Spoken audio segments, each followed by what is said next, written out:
Stations of the Cross, Day 3. Philippians 2 verses 5 to 8.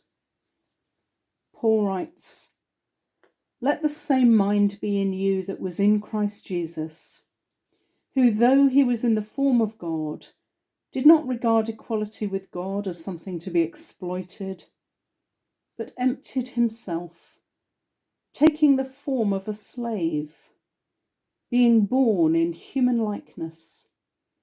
And being found in human form, he humbled himself and became obedient to the point of death, even death on a cross." It is tradition from some churches, rather than the Bible record, which has Jesus falling 3 times on this awful journey to Golgotha.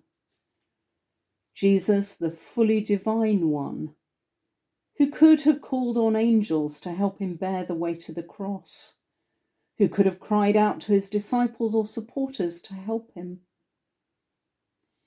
It is Jesus, as the fully human one, who chooses to bear alone the crushing burden of all sin and its consequences. Christ, the servant, was being emptied, as Paul later described it. He calls the Philippian followers to be willing to follow Jesus' example of self-emptying and sacrifice, whatever the cost. We all know the simple embarrassment and physical pain of stumbling and falling, just as I did a couple of weeks ago. How easily we try to laugh it off before someone else laughs at our indignity. We're good generally at reaching out and checking that those who fall are okay. Can we help? That's just humanity at its best. But here in Jerusalem, we see humanity at its worst. Mocking, shouting, jeering. It's not so ancient that we cannot relate to it. It happens now. If we can bear it, we see images on our screens and we wonder how humans can be so cruel and heartless to one another.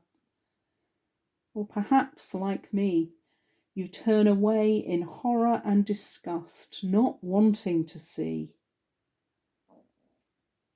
Dare we look on Jesus Christ in this image and see afresh his humble acceptance of such inhumane treatment for us, and be genuinely grateful that he knows the fullest extent of human suffering, and there is nothing we face that he cannot bear with us.